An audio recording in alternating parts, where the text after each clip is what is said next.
The draft is merely hours away, and we couldn't be more excited. For this episode, we got the Trey Deuce and the Deuce Deuce in the Bubble Goose. Let's get it.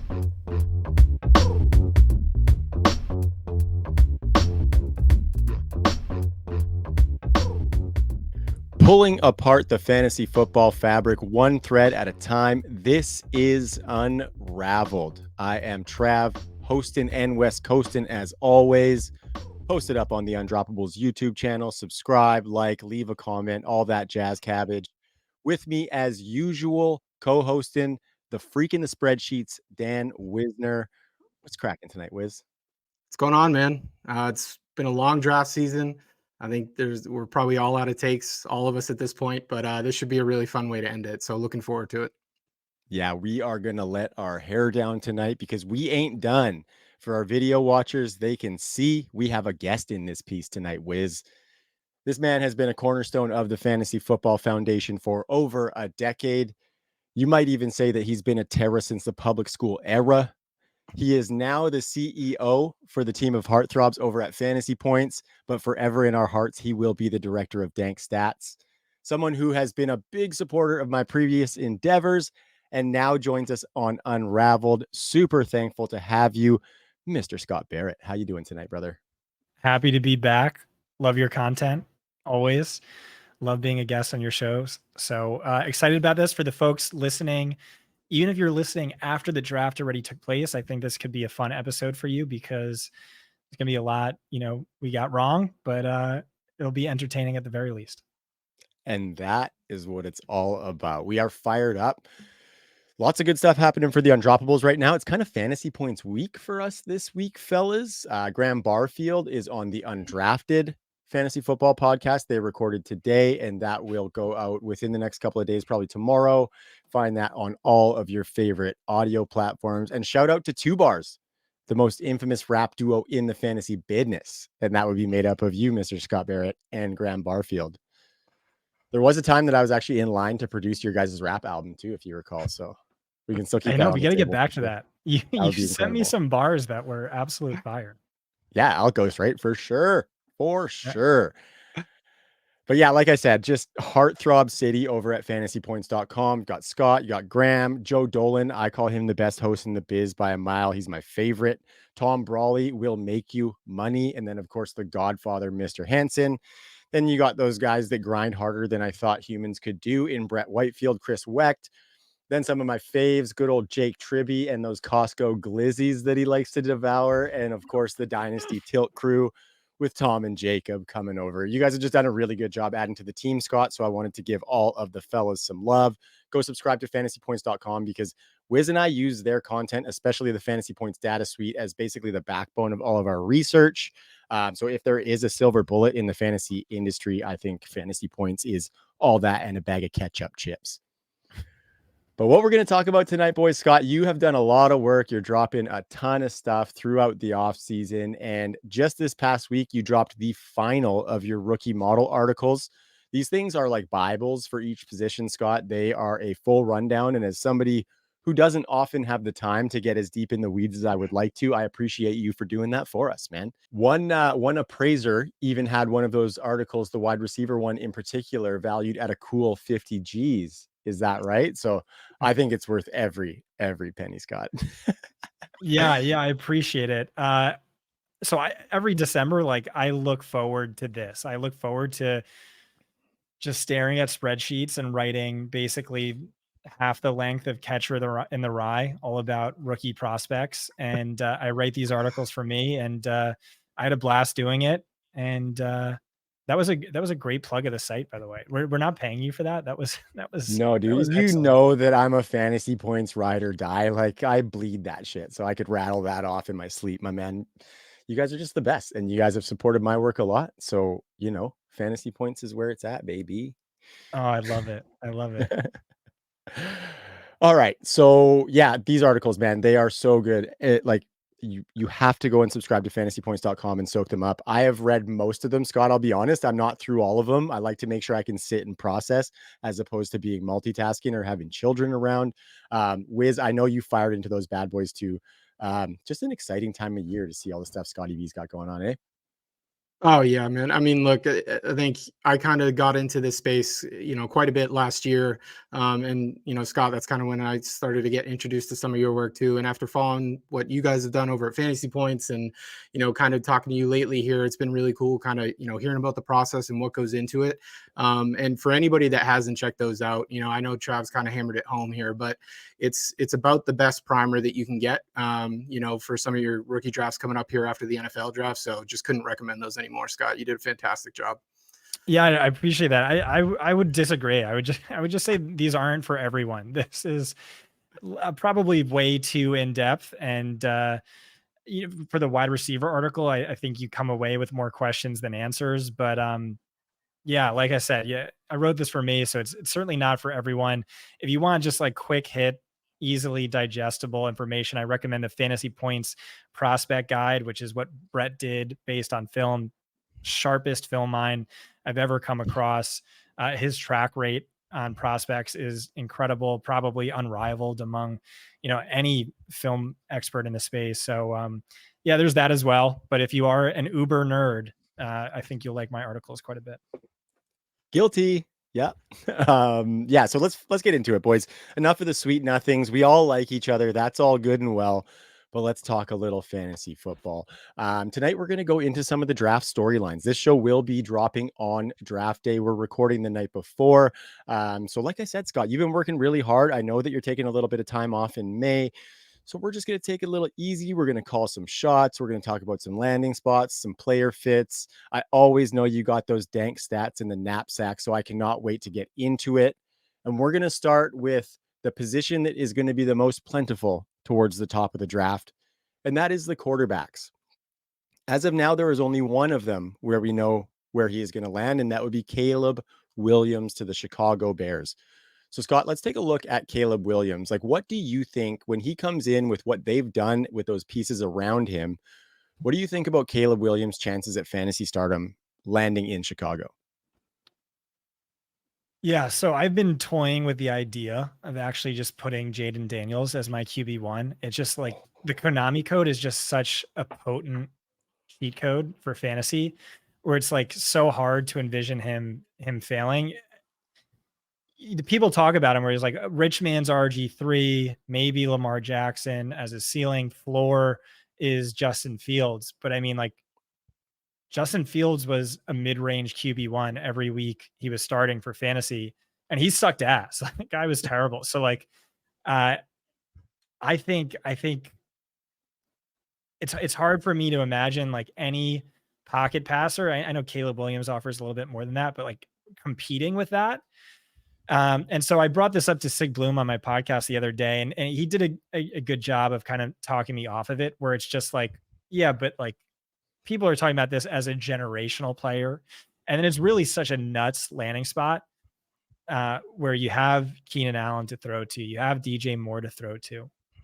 Usually the first overall pick goes to like a really shitty landing spot. And this is unique in that no. He goes to a great spot, and this team is overnight going to be incredible.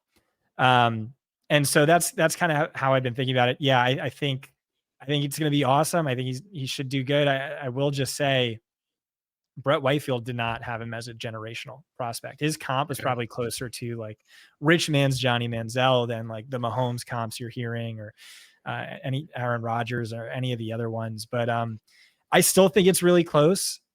But yeah, just 101 super flex for sure. Yeah, no, I like it. And I love Brett's analysis too. Like, he's just kind of like a different data point to add into your tool belt. And somebody that you just hear him talk and you instantly respect what he's talking about. Like, you guys have a really good film and analytics show that you've been doing that is awesome. And so great points there. Wiz, what's your take on that? Because you know where my heartstrings were pulled when Scott was talking there, and I'll touch on that. But what do you think about Caleb Williams? No, I mean, look, I think Scott kind of nailed it, right? Very rarely do these number one picks get a chance to come in with kind of two top tier receivers in DJ Moore and Keenan Allen. And, the wild thing is, Keenan's going on 32 years old here. And yeah, he only played 13 games last year, but arguably one of the best fantasy seasons of his career, right? So, maybe not expecting him to have those numbers that he had, as the only number one option kind of in, LA there. But as far as like a chain mover, guy that's going to be able to get Caleb first downs, you know, when he can look for DJ Moore kind of deep. I love what they put together. And, you know, then you think about somebody like DeAndre Swift, right? Like I know, you know, DeAndre Swift's not without his faults, but another nice receiving back, another nice option there. And, you know, say what you want about Cole Kmet, but he's a red zone option, right? He's 6'5", he's huge. He's proven that he can do that. So, and the other thing is, Trav, like a couple of things that we've talked about a few times here is, you know, they might not be done, right? And that's one thing that, you know, I kind of think that's interesting. You know, we'll see if they have the opportunity to kind of take him at 9, but I would not be surprised if, you know, they're thinking about what that succession plan looks like for life after Keenan Allen. And, you know, for a guy like Rome Odunze, I can't think of a better person to kind of come in and learn under Keenan. And like we talked about before, right, maybe that presents a buying opportunity because maybe necessarily year one, you know, he's not going to be producing at the level that we thought. But if Keenan doesn't stick around long, I think it's kind of wheels up for him long term. Yeah, absolutely. And like, I think those weapons are just so versatile, right? Like DJ Moore, definitely downfield guy, but I think DJ Moore does a lot more than just that. If you remember early in his career, he was kind of a lower average depth of target guy in Carolina. And then we look at Justin Fields. One of the only good things he does is throw downfield. So I wonder, on top of that monster season DJ Moore had, if he could have a little bit more ceiling underneath that. Obviously, Keenan Allen would impact that. But yeah, I have Caleb Williams right now in just my best ball rankings, right around quarterback 13, under the assumption that he lands in Chicago. And really, it's more of just a big tier, and he's kind of at the front of it. So I think that is nice little takes there. But Scott, where you pulled on my heartstrings was the Jaden Daniels talk, man. Like, I have been waffling on quarterback 1 for him throughout the entire offseason. And I feel like I've just like caved to the masses by not having him as the quarterback 1, because his ceiling is the highest of any of these guys. I think the problem is that his floor is a lot lower, but where people anchor to when they talk about that floor is like, he's not even going to be in the league in 3 years. It's not necessarily that his fantasy floor as a rusher is not going to keep him up. It's like, this guy's going to flame out in 3 years. You mentioned Lamar Jackson. Jaden Daniels is going to get picked a lot higher than Lamar Jackson did. He doesn't have the buzz around him turning into a wide receiver like Lamar Jackson did. So I personally am in the camp that he's going to have a lot longer leash in the NFL, even if he moves to a second team in that first 5 years than people are giving him credit for. Are you seeing that too? Like, do you think that's why people are kind of discounting him because of the longevity factor, or what are you seeing there?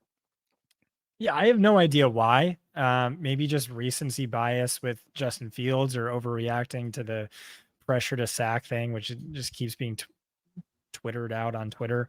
I will say the flip side with, you know, Caleb Williams having this amazing landing spot is that like Jaden Daniels landing spots look way less attractive. And like, that's huge. Like, remember 49ers were flirting with Mac Jones? Like, imagine if they took Mac Jones. Like, Mac Jones could be awesome right now, like Brock Purdy plus. Instead, he goes to like the worst possible spot, New England, and it's bad. And so he's going to Washington, New England, not really offensive coordinators or head coaches or supporting casts I trust or believe in.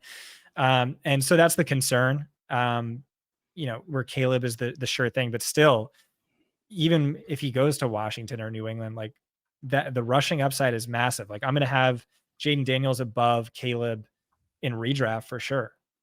Wow.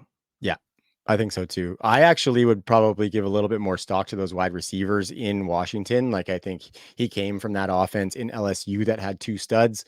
McLaurin and Jahan Dotson aren't quite to that level of Neighbors and BTJ, but I think he comes in with, for a top 3 pick, a decent situation, right? So let's look at these guys behind Caleb Williams. Jaden Daniels, we talked about.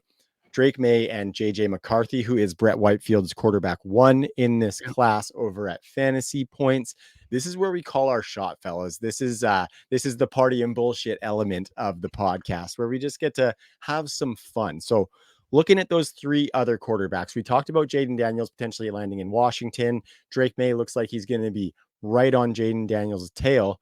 JJ McCarthy, bit of a wild card. So Scott, those 3, where do you predict they are going to land? Call your shot.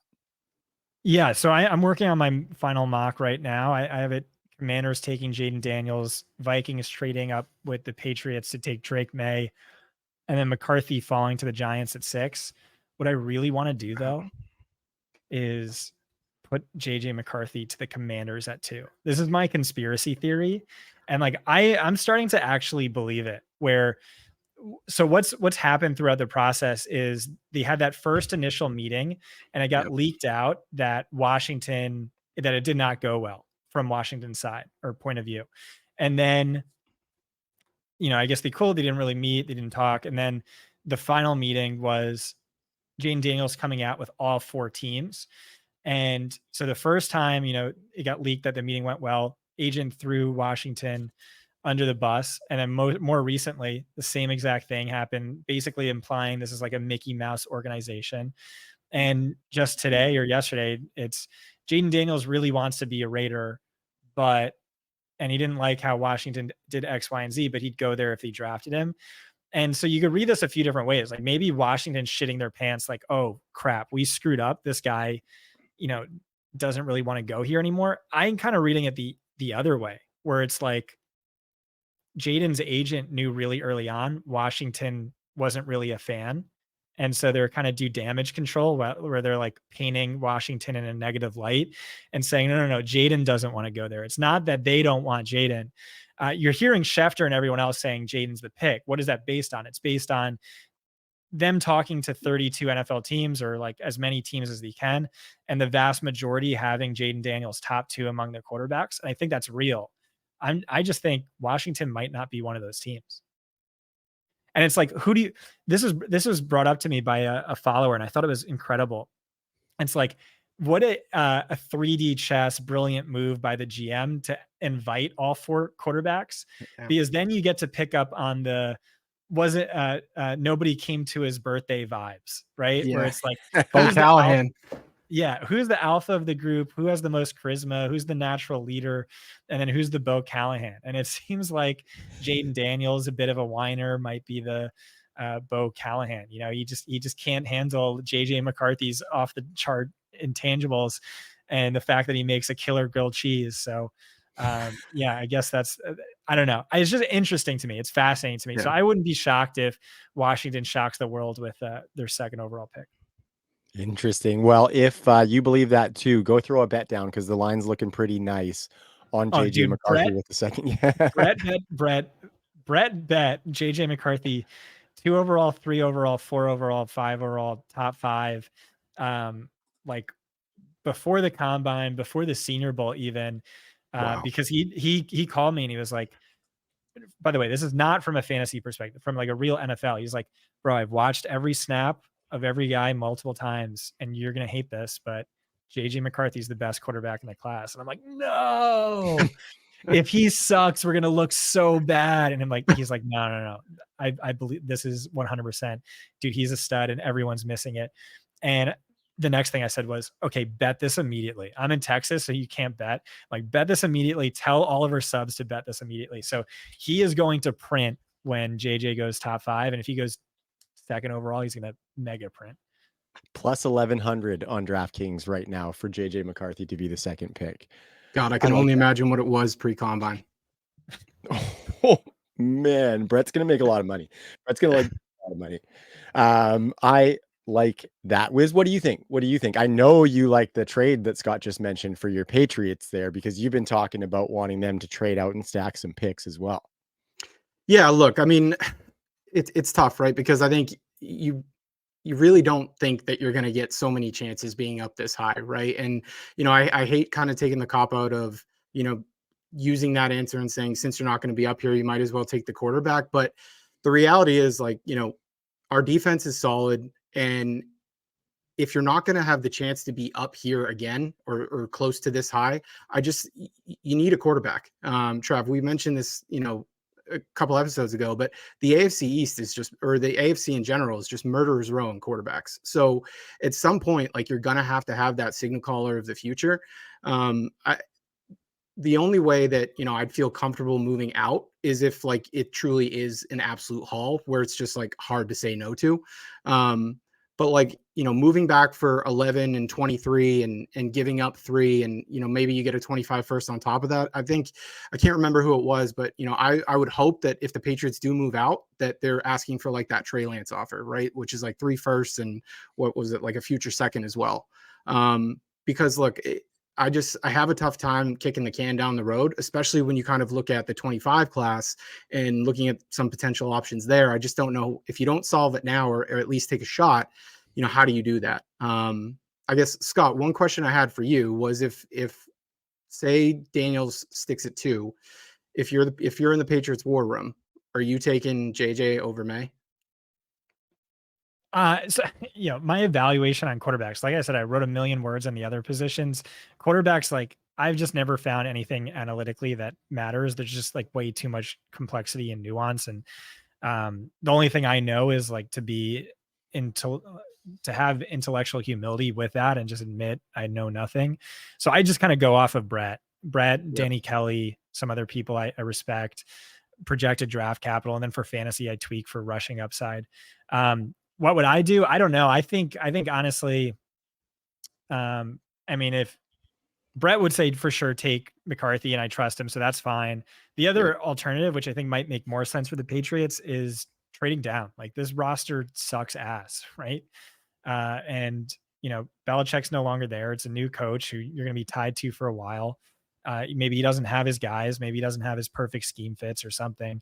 And it's just, trade down and then trade down again and then trade down again. And then probably you're picking first overall next year. So, I mean, how ironic is it that we're talking about trading down and it's after Bill has left, right? Like, it was the running joke while he was there.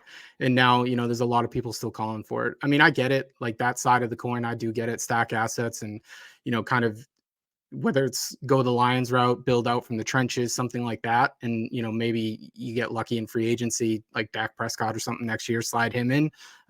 That's definitely a way to look at it too. But you had to trade down with Bill just because, like, it was always like, they have to fit our scheme, and then they have to fit our culture, because like Belichick's such a psychopathic asshole. Like, you really need like guys who like do your job, and they're like, oh yeah, hell yeah, I'm gonna do my job, right? So like, you have this like super narrow board. Like, Patriots were famous for like the smallest board.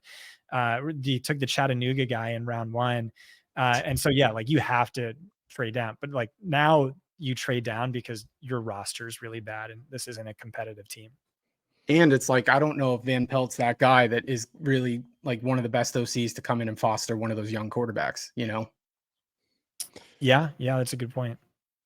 I think his offense can insulate a young quarterback, but I don't know if it would necessarily foster a young quarterback, right? We've talked about it a little bit. Wiz Van Pelt is like bottom 5 pass volume, top 5 rush volume. So that in itself can get you wins and insulate that young quarterback, but might not be the best move for fantasy ceiling. I think moral of the story is the Patriots got options, right? So we look at that Vikings trade you talked about. If they go back to 11, that doesn't preclude them from taking a quarterback. Maybe one of the guys slips, and if they have that 23rd pick. So I think they just got lots of options in the bag, which has to be nice for new coach, Gerard Mayo. But let's look at some of the rest of these guys. So the line on quarterbacks in the first round right now is 4.5. Personally, I think that is a no-brainer smash to be over. Curious to hear what you think, Scott, because those quarterbacks that would go to get us over that line would be Penix or Nix, potentially both. So what do you think about that line? And then what do you think about Penix and Nix as being first round worthy quarterback prospects? Yeah, I have no answer to that. I no idea. But Jim Nagy came on my podcast and he said there's going to be 6 quarterbacks taken in round 1, and he's not just speculating. He's talked to enough people in the NFL who would know, who told him that, and he said Penix could go mid round 1. Now there's buzz he goes to the Raiders, and he told me he thinks Bo Nix would be a great fit for the Broncos. So there's that. I could see them, even if they have to trade back into the end of round 1 for that. I can see that. I could see them taking him at 12, to be completely honest with you. Like, we've talked about it a little bit, and I think he goes at 12, and I don't think Penix gets anywhere past the Seahawks at 16. So Raiders and Seahawks is who I'm looking for Penix. But trade scenarios could be funny. What do you think, Wiz, from what you're hearing lately about those guys? Are you standing pat with what we talked about a couple weeks ago, or has your perception shifted?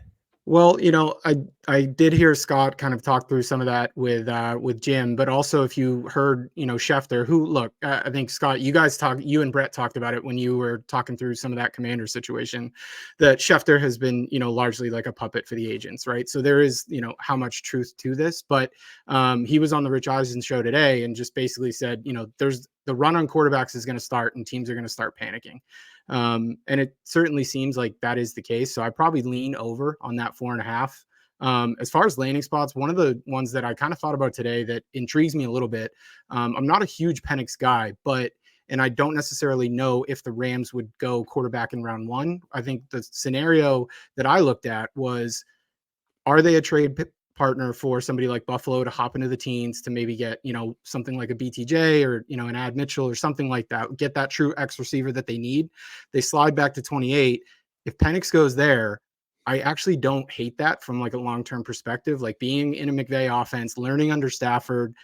We know the guy can sling it, right? I mean, I was looking at some of the, average time to throw last couple of years. I mean, he was first and second these last 2 years among draft eligible quarterbacks, right? And, you look at Stafford the last 2 years, he's averaged top 10. So it just feels like, a nice succession plan. So if I'm thinking about like interesting landing spots for maybe one of those later quarterbacks, that's definitely one that I would be interested in if it happened. Yeah, I think that would be really juicy because we know that he would be in a cushy little situation for his long term. Like that landing spot there. We are going to talk about the next guy that's kind of consensus and just see if there's any of those kind of lower down the list quarterbacks that we're interested in. So I think the consensus next guy would probably be Spencer Rattler. Had that pedigree coming out of high school, obviously played a little bit at Oklahoma and then finished his I mix up Texas Tech. I mix up all the Texas teams being a South random Carolina, Canadian dude. So Jesus, it's the red and black team. That is awful. But the this is Cox, Trav. yeah, the Cox. I should have known, right? Yeah. Yeah, no, sorry, boys. But yeah, Scott, I wonder, like, are any of these guys that you'd be interested in the back of a rookie draft for your super flex league, just on the off chance that maybe they get a couple spot starts, or would you not even be putting any of your draft cheddar there? Yeah, that's what I've done in some of my pre-draft rookie drafts. I have a bunch of QB needy teams, so threw some darts at on Radler. There was like some buzz that there are NFL teams that think he's the QB3 in the class, but outside of that, I mean, like I don't really know anything about Radler in particular, and probably doesn't hit, but you never know. I mean, hey, if Penix and Knicks are getting inflated into round one, could see him going early round two. And those guys don't ever really pan off, but they can hold value for a minute or so. And it is the most important, most valuable position in the NFL. And there's a lot of teams that need quarterbacks. And for fantasy, especially a super flex league, it's the most valuable and important position. So yeah, don't hate that. No, I think Scott, that I was going to kind of ask you that, how do you think about the value, right? The value proposition or the opportunity cost when kind of you get past that first round, the consensus first round guys, and you start getting into the second round. How do you start to, or when do you start to weigh, all right, I may not like this guy from a true performance perspective as far as quarterbacks go, but because of that insulated value, I maybe feel safer with a quarterback instead of taking a flyer on, wide receiver 12 or something like that. Like, how do you manage that throughout your drafts? In a fantasy draft? Yeah. Um, I don't know. It's just you weigh ceiling versus floor and try to factor in positional importance, positional value where so like obviously quarterback is massively valuable in a super flex draft because there are 12 teams. You're going to start at minimum 2. Yep. And so the pool is, 24, and then you kind of want to back up. Doesn't leave you with too many options, but running back, there's uh, or wide receiver, there's so many more available wide receivers to play, or running backs even too. Like teams have committees, so that amplifies that number. But just to always at most 32 starters in any given week. Yeah, I think I it's never tuned bad. out when you were asking that question, so apologies if I just answered something totally different. No, it's just an interesting way to look at it, right? Because I think there's times where I've gotten kind of, whether it's the back half of the second or something like that, and started to think about, look, I don't necessarily love this guy, but from a value perspective, do I take him with the mindset of I can flip him for somebody that I like more than some of these draft picks that are on the board?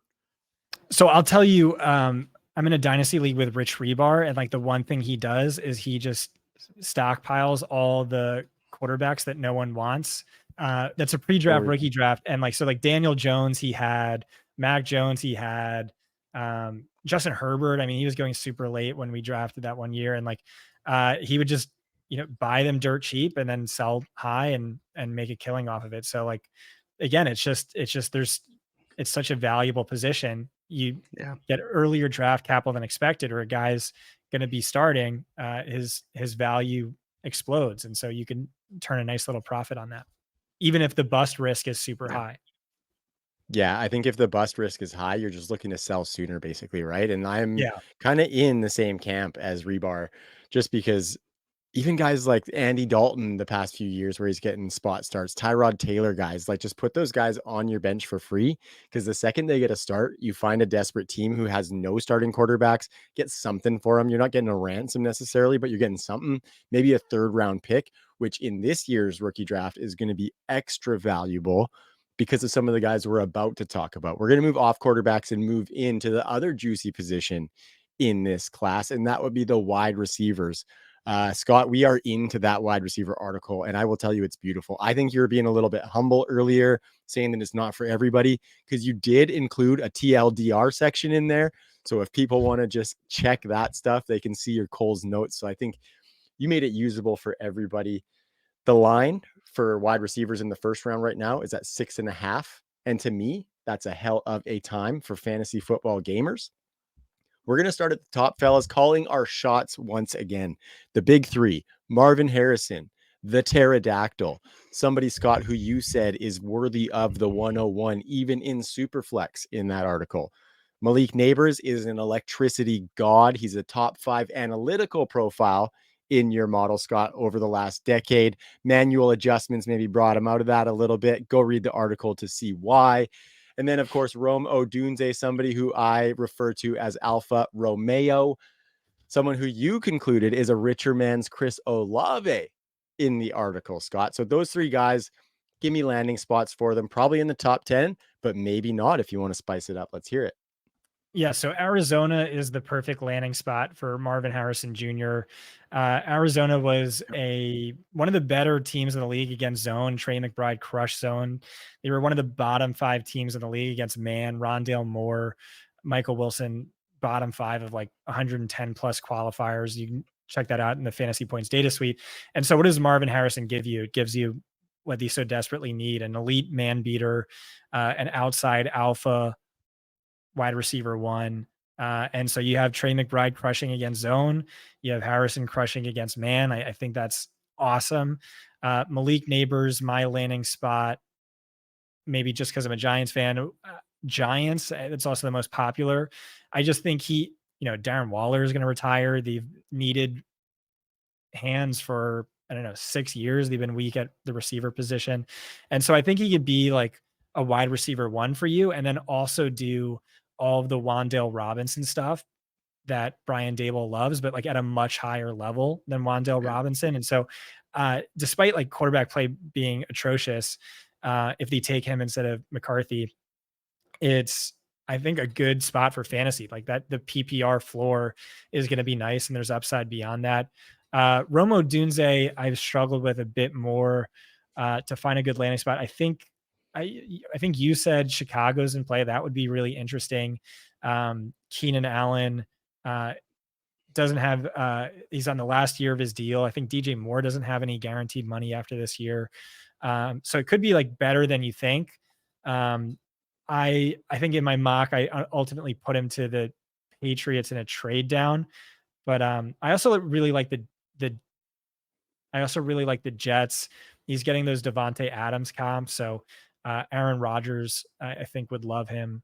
No. I had Chargers. Romo Dunze, the Chargers is what's in my mock. Ooh, But at 5 uh, or to trade back? Trade back to 11. But yeah, ultimately, like I just love these guys. I feel great about them. I think they're going to be successful nearly anywhere they go. So not too worried about landing spot. And I think all those could work.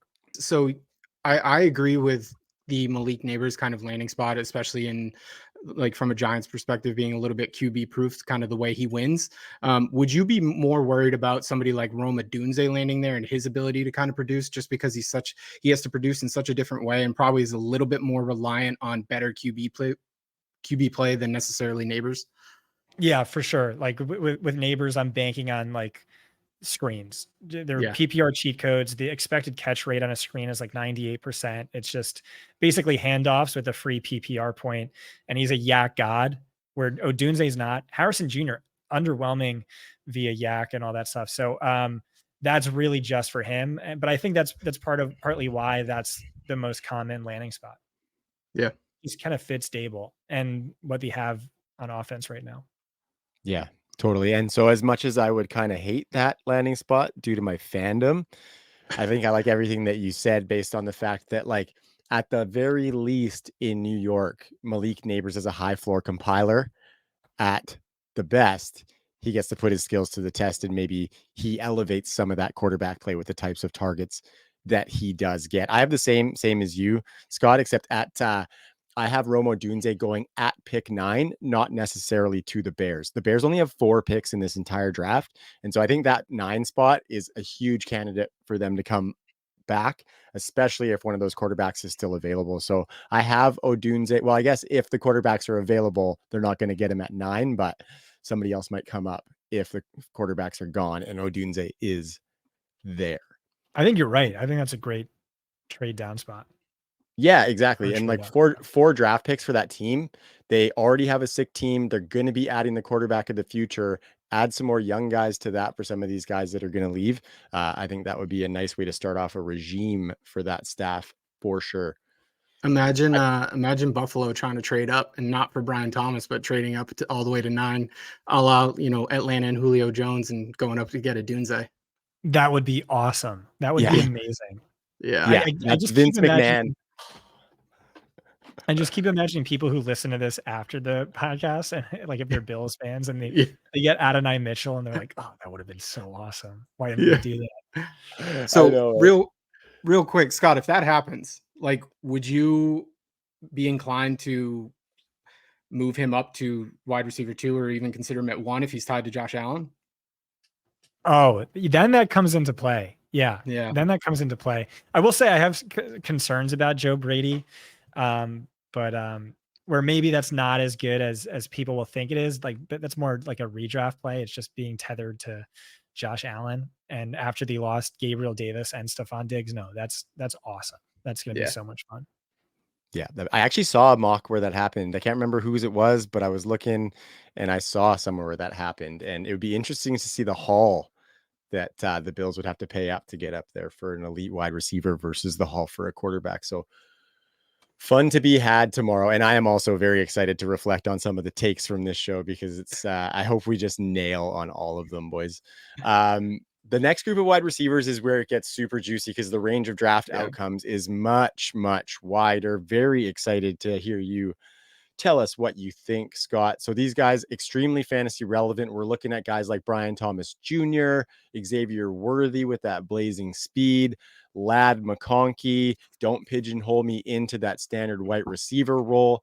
AD Mitchell. No, you should pigeonhole him into that. I think he's a slot, but yeah, go on. Yeah, but he plays outside, which that'd be interesting, because that'd be a little bit of a flip, right? Because I think he was like 75+% outside at Georgia, albeit in a low volume passing offense. But I think he does project nicely in the slot. But I do like the low BMI, struggled against press, more efficient in the slot throughout his career. But yeah, last year he was out wide more. But I don't know. I'm not seeing it. Maybe I'm just falling for the stereotype. Maybe I'm just racist. It could be what it is. I could see him being like, Curtis Samuel, playing that Z role, being able to go outside a little bit, but also playing on that inside slot a little bit more as well. What I said was, like, when you're listening to the post-draft presser, like, you want them to say, oh, he can play inside or out. But for us, he's going to be primarily a slot. I think that's what you want from him. Yeah. And he's another guy with like PPR cheat code upside. Yep. Mm-hmm. Totally. Yeah. And then Adonai Mitchell, Troy Franklin, that little 5-pack, Scott. Give us a couple that might be your favorite and maybe attach them to a team that you might like them landing on in that maybe first round, maybe second round. Well, what I said in the article is like Xavier Worthy and Troy Franklin are far and away two of the most landing spot dependent players in this class.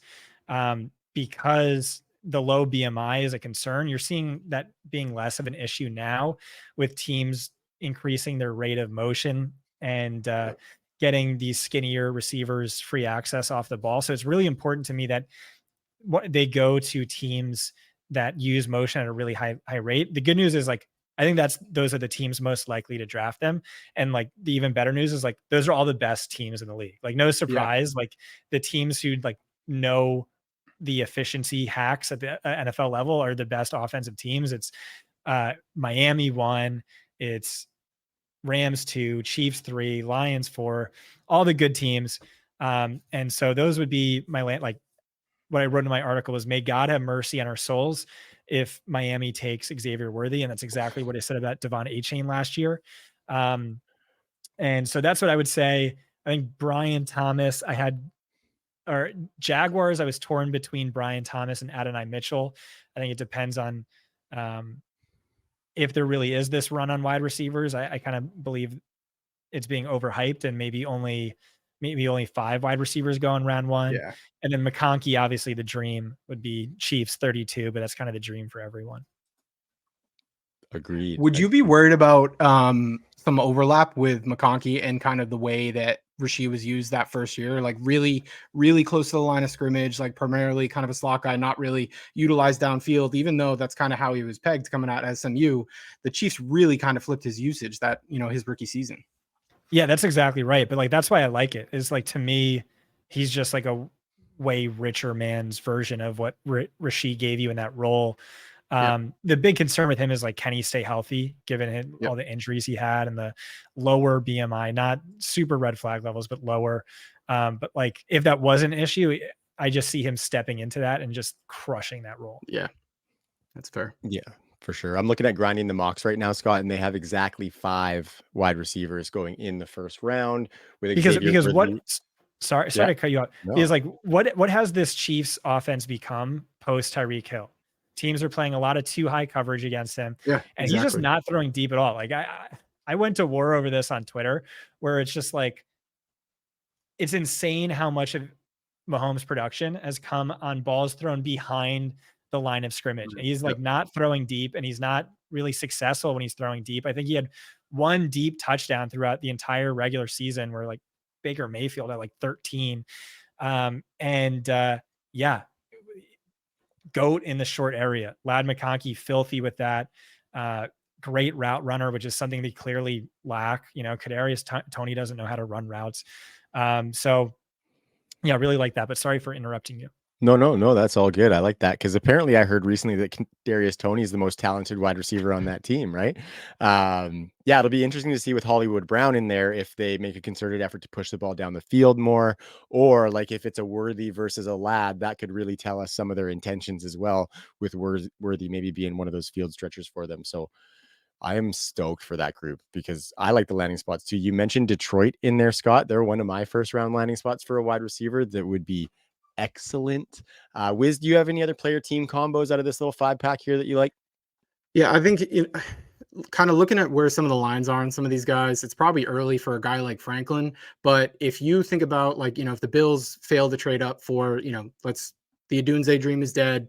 They're not able to get up high enough to get kind of BTJ, in that 16-17 range because the Jags or the Bengals kind of want to go that way.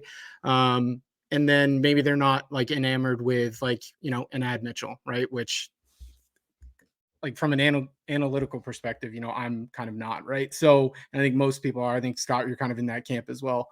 I think nightmare fuel was the phrase that you used for his analytical profile. Well, what I wanted to use, but I knew the editor was going to cut it out, was waving more red flags than a fat girl in color guard.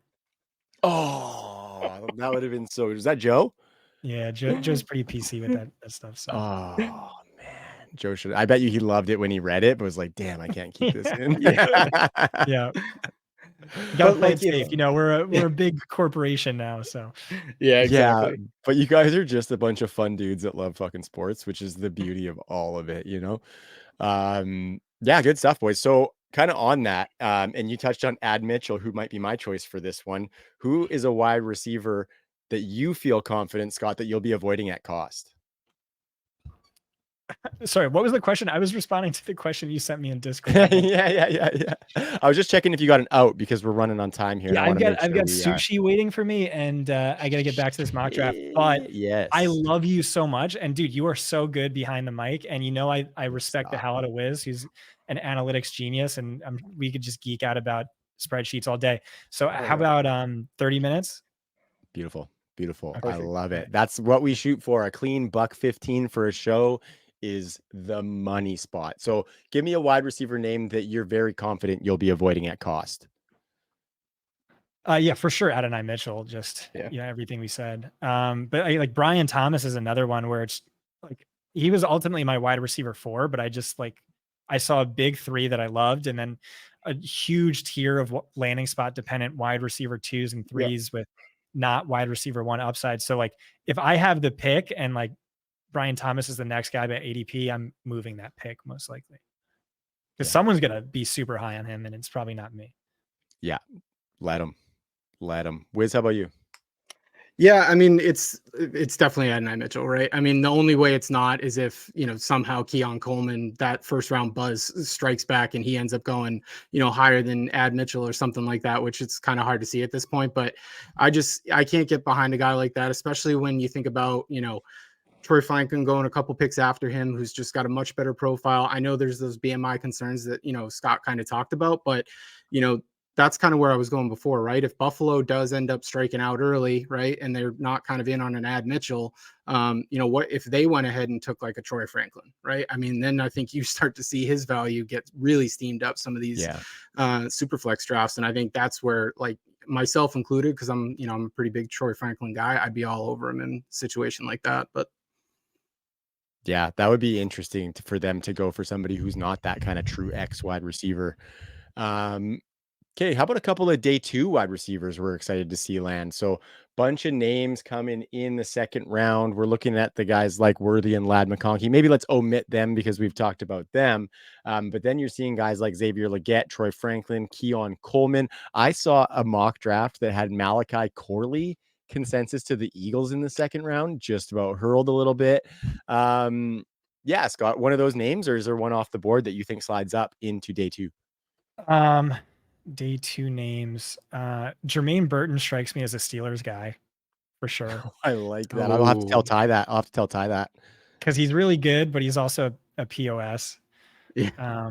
And Xavier Legette was so funny that he's being mocked to Carolina, which is just I feel like he put that out because he does not want to go there, and I don't blame him. But it's like, so you're gonna give the Panthers Jonathan Mingo 2.0? But I liked Legette. I kind of just didn't love the class, but like just that archetype just does not seem like what Carolina needs. And then day 2, I'm excited. What about Go ahead. Pearsall, Scott? Yeah. What about Ricky?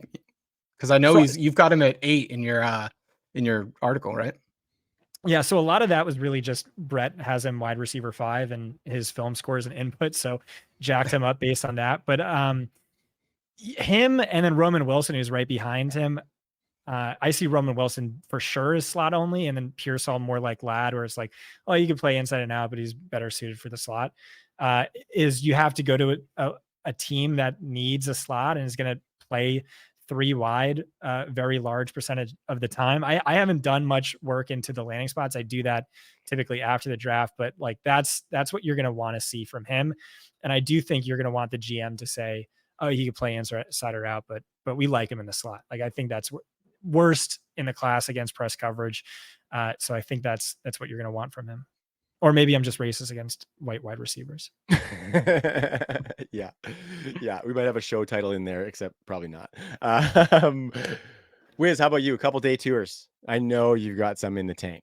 Yeah, I mean, look, I feel like I keep going back to the Bills here, but there's just like such an opportunity if it lands correctly, right? So if you think about a guy that like maybe isn't being mocked necessarily in the second, but could sneak into there, that's kind of like out of some people's top 10. I think he's wide receiver 9 for me after I went through today. But if Javon Baker lands with the Bills at like pick 60, right? Like I think he starts to get steamed up, and you're probably seeing him at the back end of Superflex drafts at least like the 112, right? I think there's people that would definitely, he's getting taken over Troy Franklin at that point.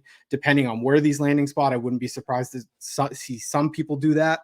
But look, he's not without his faults. And he transferred out of Bama because he was complaining, wasn't getting some playing time and everything like that. But wide receiver ones are prima donnas, so there is that going for him. But look, he makes plays down the field. He can make guys miss after the catch. Was fantastic, man yards per route run for the last couple of years now. And, he can high point the ball. And just seeing Josh Allen's big arm pick 60, that would be somebody that I'd be super excited about. I mean, that's for sure going to happen at one point. Chiefs take a guy in round 3, Bills take a guy in round 2, whoever that is, you're going to get super excited about it. And I like Javon Baker, so that would be really fun. Yeah, I think he's one of those kind of like arbitrage guys who could be an X number 1 wide receiver for somebody. And also from just one thing that sticks with me for him is that Thor Nystrom was on Jax's show and was talking about how at the Senior Bowl, Javon Baker just thinks he's the best receiver in the class and is unapologetic about it. And TO fan, TO is obviously my favorite wide receiver of all time. I love a wide receiver that loves them. You know what I mean? And Javon Baker seems to do that, and I'm down for it. So I'm a diehard Giants fan. I loved Terrell Owens. How could you not? It's That's actually what you Terrell, want but that's okay. Yeah. If you loved him, you'd know how to pronounce his name properly, Scott. No, I'm kidding. You're right. No, it's okay. It's a hard one. Terrell is actually way easier to say. But yeah, he's like the best of all time. Yeah. And the swag factor is just like off the charts. Yeah. Super underrated in terms of like how important he was and how great he was. Yeah. Yeah. And he doesn't like playing on that like broken leg in the Super Bowl too. Like, Jesus. You want irrational confidence. Like, yeah, Tom Brady had irrational, like you were 6th round pick, you were backup on your own college team, and you think you're going to be the greatest ever, and you really need that. And so it's probably predictive, right, of future success. Yeah. There's all these psychological studies where it's like you're in the on deck circle, and you just like imagine yourself striking out versus you imagine yourself hitting a home run. The one imagining yourself hitting a home run has a significantly higher slugging percentage. I don't know. I'm with you. I just learned that, but that's awesome. I love it. I want to bump on the spot right now.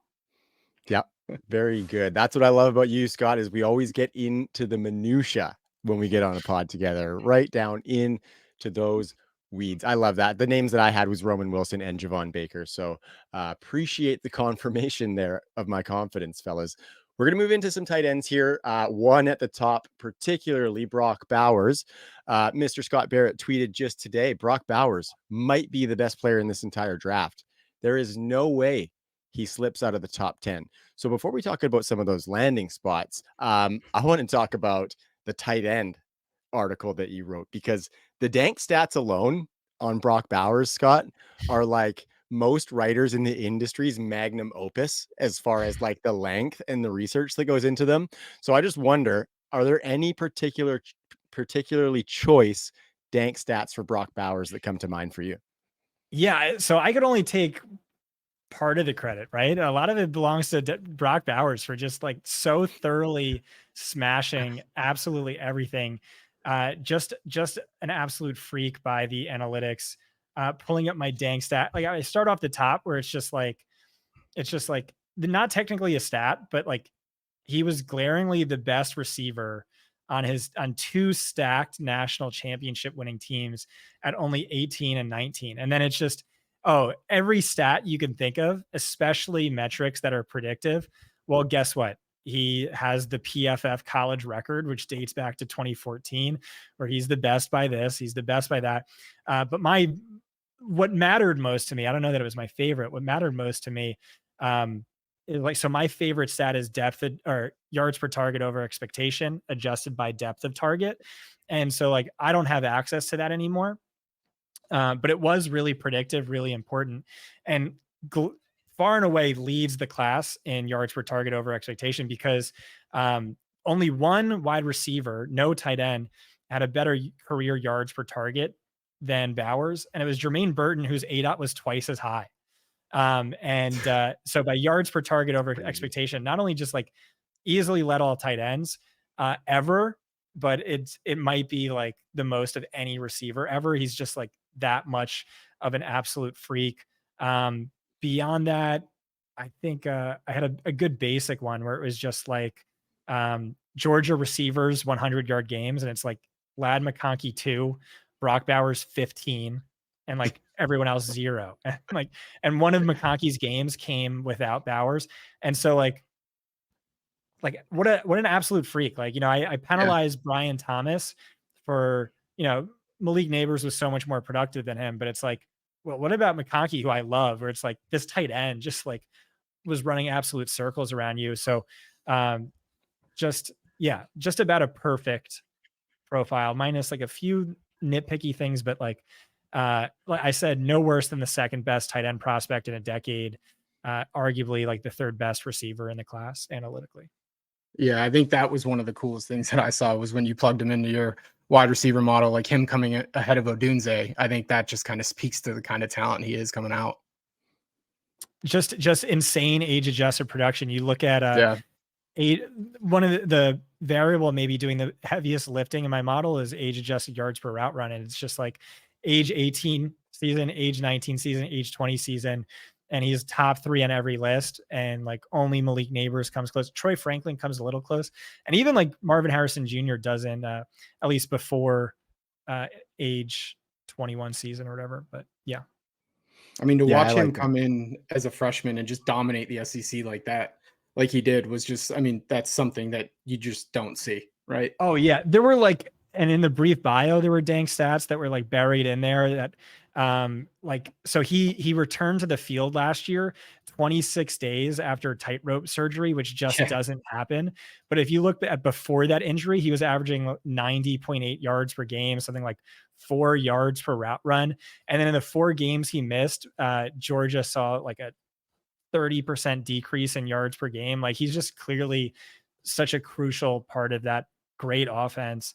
And I always said, like with the NFL, like I think in the aggregate, tight ends aren't very valuable, but highest end tight ends are among the most valuable. Like in Gronk's heyday, when he missed time, the line moved like 4 points, which was like 2 points more than for any other non-quarterback. And it was more than a lot of quarterbacks. Like that's how valuable people who have millions of dollars in play are saying he is. And I think it's similar to Travis Kelce and George Kittle, That's just huge difference makers. And I do think Gronk was the most valuable non-quarterback of his era when he was healthy and on the field. And so that's the upside I see Bowers having from a real NFL standpoint, and from a fantasy standpoint. I think it can be massive too, because like Travis Kelce was on the championship of how many winning tight end yeah. premium leagues over the past 8 years. Yeah. I mean, that positional advantage when you get that true elite guy, I mean, you definitely see it play out, especially in some of those championship kind of scenarios. I think, you kind of go through it there and outline the upside of a guy like Bowers, Scott. So jumping off that, like where's your number one landing spot as far as like how that upside plays out and who kind of unlocks it? Oh man, that's a really good question. I struggled trying to find a spot for him. So I cheated and I had Cincinnati trading up to the Jets at 10. I do think he goes top 10. And it's like, how is that not just the nuts landing spot where it's like they badly need a tight end. T. Higgins is at a minimum gone after this Yeah. year, but now he's demanding a trade. So he could just step in and be the clear number 2. With Jamar Chase dictating coverage, with a great quarterback. So I think that's awesome. I'm sure there's some other really good spots. I can't really think of it. What do you think, Wiz? I mean, I think one of the ones that I thought about was, if no one traded into 10, I mean, him being paired with Rodgers like some people, there was a discussion on this a few weeks back, and if they took somebody like Bowers, like how much does it hurt Garrett Wilson? And like maybe a little bit, but honestly, like probably gets him some easier looks. And having a guy like Aaron Rodgers throw to him his rookie season, I know he's coming off the Achilles, but that's not an awful landing spot because he's immediately the second kind of target in that offense. The other one though that I really like is just because I'm such a big Steichen guy is like if he makes it to 15, a creative mind like Shane Steichen, pairing him with Anthony Richardson, that offense could just be really, really fun. And I think Steichen, we've seen what he's done kind of, in Philly, how he's been able to unlock those running quarterbacks, make them super efficient, and having an elite generational tight end in Bowers to do that and help Anthony Richardson would be so much fun. Yeah, and tight ends are important to the Steichen system for sure. Yeah. Those are the other two that I've been mentioning, but really like the Jets one. I think like immediately number 2 receiver. Rodgers loves, like the short area stuff when he's getting pressured. So PPR cheat code there. I could see him getting peppered with screens. Rodgers, notoriously hard on rookies, but I can't see Bowers being the case. Just the guy was a superstar at 18. And so, I like that a lot. Great quarterback as well. Like I'm a big buyer on the Jets this year. So that's a fun one. Yeah, for sure. I like the Bengals as well, Scott. I just think what he could do, especially if T. Higgins were to leave, who requested another trade today. I think he's a candidate maybe to get traded on draft day. Maybe he's a part of a package that moves Cincinnati up to get a Brock Bowers. I love what he could do. Both him and Jamar Chase alternating out the slot and stuff would be incredible. Jax actually really likes the Dallas Cowboys. And I kind of like push back on him a little bit. I do like the passing volume is great and he has a mega avenue to succeed, but I just wonder because he's not going to be playing in line a ton. He's probably going to be in the slot a lot. I wonder what that does. Like, how do him and CD operate both from the slot a bunch? So I'm not sure. And I really like Turd Ferguson also at tight end. And I think he is going to be their inline tight end. So I think there's going to be a fair amount of 12 personnel in Dallas if that were to happen, which is great. But still, I don't think they're necessarily as juicy as, say, the Bengals or even the Colts or Jets are myself. I like it. Okay, so let's talk a little bit of running backs. Actually, when you look at grinding the mocks and you try and find a running back that's going in the top 2 rounds as a consensus, right now, there are none of them. Jonathan Brooks has been one of the recent ones that's in there, but as mocks have kind of been happening over the past couple of weeks, he's been pushed out. I tend to think that he probably still will go in the second round. A lot of people have been linking him to the Dallas Cowboys, who we just talked about. So I ask you, Scott, if Jonathan Brooks does land with the Cowboys, I think it's 56 they pick at. Do you think he sneaks into the back of first rounds of Superflex drafts with all of these receivers who could have juicy landing spots in the top 40 as well? Yeah, for sure. I think him and Benson are both undervalued. I think it's going to be one of those cases where once we get draft capital and landing spot, it's going to be like, oh, why weren't we taking them at the 108 or in a 1 QB? Why weren't we taking them at the 105? I am hearing the Cowboys really like Jonathan Brooks. Jerry, we also know, loves Texas guys, and it's a perfect landing spot for him. You worry about the ACL and all that stuff, but still, I think he should be good to go in the second half and become a meaningful contributor, like his 3-down upside. Maybe just because I'm a Giants fan, I've been thinking Trey Benson to the Giants. I mean, I don't really view Devin Singletary as a thing. Oh no, not the Giants. I had a really good landing spot for him. As a Trey Benson fan, I'm hoping he goes to the Giants, but he would look sick with Dable. He would look sick with Dable for sure. The other one that's interesting for Benson is the Cardinals, just because Connor's aging out a little bit. And there could be an opportunity, for Benson to kind of take that over down the line. Connor's been one of the best values of the past couple of years. I think we can all agree on that, but I think, Cardinals for Benson long-term would be interesting. Yeah. And I was disappointed. I was really high on James Conner for redraft last year. And then you saw the target volume wasn't really there, but what you did see was Arizona quietly either ranked first or second in the league in yards per carry, maybe like 5th by running back yards per carry, but Conner was like freakishly efficient on the ground, really productive. throughout the fantasy playoffs, like he's been for a few years in a row now. So I think you're right. I think that's a sneaky good spot. I did have an absolute perfect dream landing spot for Benson, but I can't think of it now. Yeah, You have to we you have can to come think back to about, that. because he at least he didn't show much pass catching potential in college. You want positive game script, so you want him to go to a good team that's going to be leading in most of their games, has a good offensive line, uh, frequently visits the red zone, all that. But I just can't think of who I had in mind for him right now.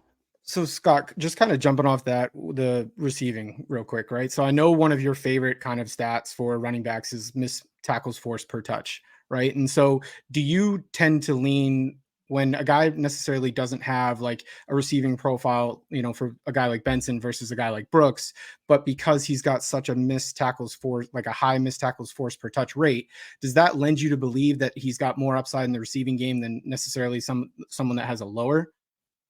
Yeah. So the reason why I like that stat, by the way, is because it's just the most predictive stat Yep. based on what I'm looking at. But yeah, this is what I said about Javonte Williams and Kenneth Walker, who were like two of my comps for Trey Benson, because they were both just like Benson, like freakishly efficient when it comes to yards after contact and or missed tackles forced. Is like, something that's predictive of targets is being an awesome runner, because that means you're on the field, you're good with the ball in your hands and all that stuff. It doesn't always work. It's not a perfect 1-for-1. Like Derrick Henry's the best runner and just doesn't get target volumes, but there is a predictive element to it.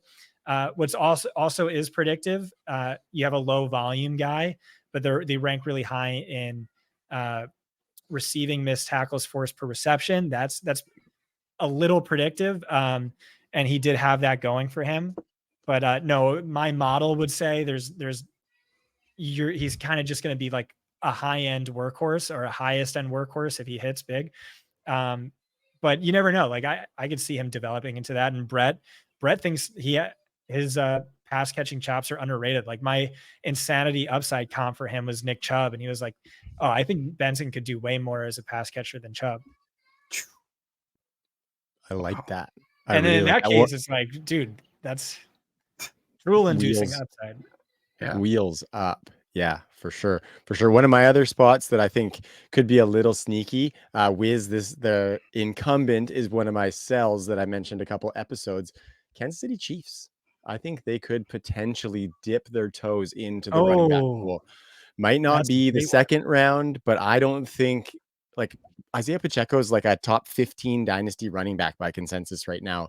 And that's just way too high for me. I don't think that they have the guy that they're going to give a bell cow role to on their roster just yet. I don't know if these other guys are, but I think if they bring another guy in, he's going to take some meaningful snaps away from Isaiah Pacheco. So I think that's a realistic landing spot for a running back. Imagine like Will Shipley in like the McKinnon role. Like that would be fun. That'd be pretty tight. That'd be pretty tight. Shout out to the white skill position players. You guys can do it. You guys can do it. The next guys, we're going to talk about some day 3 fun names. You might call these guys, Scott, the bitches in the back looking righteous in a tight dress. You think you I might think I might just pick them with the 308 or 401. Let's have some fun. See where the real value's coming from. Had to kick a little rhyme Damn. for you. That's just like kind of what I do. And for anybody listening, I just want you to know it is not lost on me the comedic value of me dropping some bars on a podcast. So just want to caveat that there. But it's fun, man. It's a lot You of got to do fun. this every episode. How many Now the standard is set. Hey, how many listens do you guys get? You guys should have like a billion we're listens. pretty This show early. is We're so pretty much fun. early, but we are YouTube views. We're getting, in the neighborhood of 100 for most episodes. And then podcast listens haven't been as good so far, but I've been a little bit consistent on the podcast side. So we're getting there, man. Growth is coming. You clipping? Clipping is huge. So Doing the important. best I can Yeah. as far as time commitment permits, of course. But yeah, definitely clipping as much as I can. I see Tom Tipple over there with fantasy points. I see him. I mean, I honestly, it's been one of the coolest things this offseason, Scott, is like those clips of you and Brett just kind of talking through that film versus analytics thing. I think there's a lot of people that have kind of used that framework, and it's been one of the more enjoyable pieces of content. Yeah, I kind of struggle with podcasts and video and like don't enjoy doing them, but that one has been super fun and easy. Just because like Brett and I like talk on the phone for like at least 90 minutes a day, and it's almost Yeah. always just about players and prospects. And Yeah. so like I always know what he's gonna say, and he knows what I'm gonna say, and the counter to that. And yeah, that's been a blast. It's been really cool to see that sort of take off and um, gain some traction. Nice. So these bitches in the back looking righteous, Scott. Let's start at the running back position. Just give me one of your favorite names that's going to pop out on day 3 that you think could succeed in the NFL. I'm a big Audric Estime guy. In my article, I wrote that like every guy has a type. My type when it comes to running backs, without fail, is big, thick, with 2 C's, powerful, surprisingly agile for their size, but then just has no top speed, 0 top speed. And for some reason, this is just like what I always, and this is estimate. Saw stack boxes at the second highest rate in the class, led the class in box adjusted yards per carry. Numbers look incredible, especially in comparison to Kyron Williams, who was there 2 years earlier with similar offensive line play. Some pass catching upside, tied for the class high in career yards per target. And so I like him. Obviously, the combine was a concern, but the pro day was a lot better. By my metric, it pushes him up from like borderline death knell range to just like a perfectly average athlete. But I am worried because like I said, this is my type, and Graham Barfield tells me I have a plotter fetish, and so I'm worried he's just a plotter. But I think there's quite a bit more upside than that for him. I agree. I think he's got some juice. Like he definitely doesn't run fast in his underwear, but I think when you watch him, it's almost like, you know how Kyler Murray, when he runs, it's almost like his legs are on fast forward. Yeah. I kind of like see a little bit of that in Audric Estime, just like way bigger. And maybe he's not on 4x fast forward. He's only on like 2x. You know what I mean? That's kind of what I see in Audric Estime. And I like it. Like as far as the big backs, it's Estime over Braylon Allen for me by a For margin. sure. Oh yeah, absolutely. I like that. Wiz, how about you? Day 3 running back. Yeah, I will say Estime was definitely a riser for me. I'm not like I don't have a plotter fetish typically. I've got a type, and it's probably the guy I'm going to mention here in a second. But after seeing Estime, have one of the highest explosive run rates in the class, even though he doesn't have that top end speed, shows that he can, grind out those 15-yard runs when he has to. And I also saw him, one of the clips hurdling 2 guys in one play. That, at his size, 20 years old, a lot to like there. But the guy that, and this is who I thought Scott was going to choose. Tyrone Tracy is one of the guys, from, if we're just talking about later flyer, converted wide receiver. So it's been really interesting to kind of go through some of his highlights. He's running like Texas routes out of the backfield, down the seam. Would probably, he's an older guy, so 24, so very landing spot dependent. Would really just hope that if he landed in a really creative offense, like, I said Will Shipley a minute ago, but shit, Kansas City Chiefs, Tyrone Tracy, that would be fun too. So yeah, I think Tyrone Tracy, just kind of what he offers in the receiving game. And look, it's super small sample size, but his missed tackles forced per rush was solid in that small sample size. So he's definitely a guy I'm intrigued at towards the end of drafts.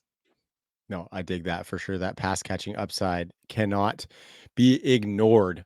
My guy's Bucky Irving. I know that he's just been dirt napped by everybody, like sucked at the 40 at the combine. Like, why are you not running another 40 at your pro day? I don't get that. There must have been some context in there or something. I have no clue. Like, you have to run that 40. But I still think he could get a shot if he shows that pass catching prowess, goes to a team who maybe has a plotter on their roster and needs one of those guys to spell him. I'm still holding out this. Hey, Wiz, we talk about keeping candles lit for guys. My candle is still lit for Bucky Irving to be something in the NFL. Other one that I got, guys, way off the board, Blake Watson out of Memphis. His analytics, well, maybe not in the advanced deep stuff, but if you look at his stats, they stack up with anybody, right? So all of his deep stuff is good as well, Scott. I like him. So you were on him before anyone else.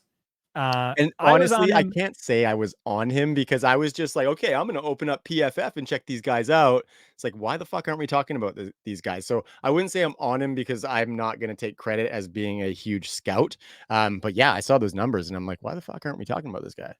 So I was on him not as early as you, but like earlier than most. I put him at RB 13 when he was consensus RB 26, and then Daniel Jeremiah put him in his top 150, and then Brett finally got around to watching the tape, and he was like, "Oh, he's RB 9. He's awesome." And I got so mad at him because he had to one up me and like rank him higher than I put him. But yeah. So why I didn't when published my article, he wasn't in there, and the reason why is because my model has a massive hatred for non-power 5 running backs. Yeah. And we can call Notre Dame a power 5 school. And so I just kind of wrote all of them off, but I looked at the ones with high draft capital, like Dylan Lobby, and I just gave a write up for them. And I was just like, maybe there's a 5% chance he's Danny Woodhead. But then the article published, and I finally went back around and dug into it, and I love what I see. So he played at a group of 5 school, but he played at like the one you can get really excited about, which is Memphis, which had Tony Pollard, Antonio Gibson, Kenneth Gainwell, Patrick Taylor over the last Darrell 5 Henderson. draft classes. Yeah. What's that? Darrell Henderson too. Darrell Henderson too. Great call. Even going back to D'Angelo Williams, I believe, was a Memphis guy too. That sounds about right. I was a big Hendo guy coming out, but this is something like people get wrong a lot. Like that's one of the most important things for your model is to adjust for competition and the division you're playing in. But yeah, the raw stats were incredible. Over his last 20 games, 104 rushing yards per game, 40 receiving yards per game. So he has that pass catching upside. But then the advanced efficiency metrics were great. But like these should be great when you play for the Power 5. But not just that, but like within the Power 5, historically great. His yards after contact per attempt in 2022 was the second best in PFF college history. Missed tackles, force per touch, elite were like the only running backs showing up alongside him from within the Power 5, from the group of 5, were Rashad Penny, Kareem Hunt, Devin Singletary, Tajay Spears, Darrell Henderson. And then in 2023, he transferred to Memphis from Old Dominion. He had 2.2 times as many yards from scrimmage as any other running back they've had in like 4 years. And the athleticism was weird, but like really good. If it came at the combine, he wasn't invited to the combine. It would have been the best ever burst score, which is vert plus broad, of any running back ever. And so, yeah, I'm excited about that. I mean, there's like a million red flags. Like, do we care about Old Dominion that much? His production there? He's going to be 24 and a half years old on draft night and all this other stuff. But like, no. Here's what I'm doing with the running back position. I love the top 2. Maybe I can get on board with Corum or Lloyd with landing spot. I like Estime.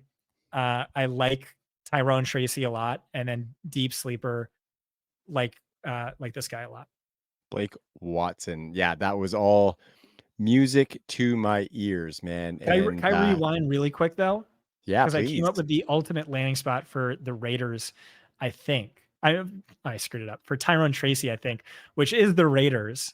So minimal touch competition. I mean, like, are we really that afraid of Zamir White?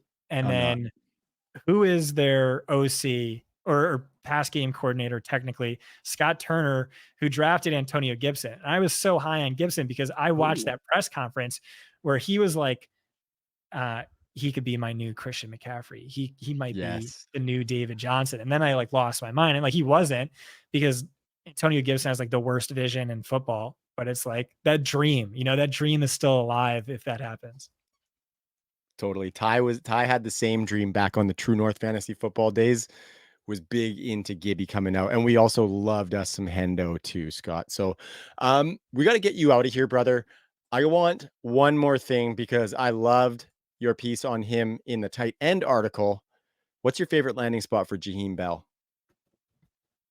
Oh God, I have no idea. I have no Yeah. idea. I just hope when they read his name off, they say tight end and not fullback or Yeah. um H-back. yeah, people are comping him to like the 49ers, which like scares the crap out of me because I don't know if they're envisioning him as like juice check or like a 20 or like a 5 to 10 snap per game guy. Um, I have no idea. I don't know. You guys have anything? I don't really like just somewhere that's gonna give him some targets and let him do that after the catch stuff. You know what I mean? Like, gonna look here and see if I can see anything that pops out, but This would never work, but for some reason it just popped in my mind. Arthur Smith coached Delaney Walker, who's another undersized but great PPR cheat code. So just give him 3 tight ends. They could live out of 3 tight end personnel. Oh man. that would be so Arthur Smith. So Arthur Smith. I mean, it would kill my Jelani Woods hope. But Darnell look, if Washington? they no. If for Jaheim Bell, it would kill my Jelani Woods hope. But if they didn't go Bowers or he wasn't there or something like that, and they wanted to go tight end later, again, yeah. creative play caller like Shane Steichen, I would be interested in something like that. The I Rams gotcha. wouldn't surprise me. I could see Yeah. them being kind of forward thinking with that. Yeah, he could be fun there too. He could be really fun. What about Yeah. what about Miami? I was just looking at them. Yeah, I have no idea. Just because they had that one tight end who played 100% of snaps every week and like Durham one Smythe. target at most. And so And they just signed Jonnu, baby. Had Oh, the fuck. like one of the Right. best yards after the catch seasons of any tight end last season too. So that'd be interesting. That'd be interesting. I feel like like a rich man's Chigo Conquo to me. Yeah. I don't know if there's any OC connections we could do with that. Yeah. Yeah. No, but anyway, it's gonna be fun. I Tampa? actually think, yeah, Tampa. Yeah. Who do they have as their tight end there? Cade Otton. Cade Yeah. Otton. So yeah, I mean, he could go in there and get some work too. Because it's just a valuable role, but like Cade Otton feels jaggy to me. Definitely, definitely Jaggy. Yeah. One of those guys who's like that no-name guy who's gonna pop up for a 10 touchdown season just because he's on the field and he's like a body out there. Or what about the Panthers? If they don't go wide receiver early, he's only competing with like Deontay Johnson and I guess Jonathan Mingo if the big slot dream's alive. But Hey, that's a good call. What about Denver? Because that's also my dream for Johnny Wilson, where it's like, okay, maybe he's either Sean Payton's Marquez Colston or is Jimmy Graham, right? Jimmy Graham, yeah. But like that could be a good spot because hey, Sean Payton's first ever pick as a member of the Denver Broncos was a trade up for my guy, analytics darling Marvin Mims. So you know maybe he just trusts the analytics here, and Marvin Mims is not a bust. No, we are on that train over here at Undroppables as well. Hell Marvin Mims is in our good graces for sure. We gotta get this pod in front of Peyton before tomorrow so he hears that. That's right. Awesome, fellas. So we are gonna wrap there. Scott, really, really appreciate your time. Anybody who isn't, go follow Scott on x.com. I'm sure he would also appreciate you going and signing up at fantasypoints.com. Like I said, it's the backbone of all of my research and Wiz's as well. And so if you like our work, you will like what you find over at Fantasy Points. Make sure that you go and subscribe to our channel as well. Some really good stuff bumping over there. We've got a draft day stream. You guys have one going too, don't you, Scott? You got all 3 days, don't you? That's right. That's right. That's Yeah. I'm going to be on day 1, day 2 with Brett and Joe and some special guests. Yeah, those will be fun. We also have our prospect model launching. We had so much fun on this show. I didn't find a place to weave it in, but probably within the week after the draft, once we have some of that draft capital, the UN score will be launching. You can find it for purchase on the website. This man beside me, Wiz, has put some blood, sweat, and tears into that product. And so we're really excited to roll it out to all of you. You're going to get the 2018 through the 2024 class scores. So you'll get the whole gamut, 6 seasons, and you can see how all of these guys stack up with those previous classes. So fired up for that. We are fired up for the draft. Wiz, you got any parting shots for the people? No, man, it's going to be a really fun couple days. I think, we're talking about, some of the landing spots just for tomorrow, but we've got a whole weekend full of landing spots with some of the guys that we just talked through. So the fun analysis, once we've got those, is coming up next. So I'm excited.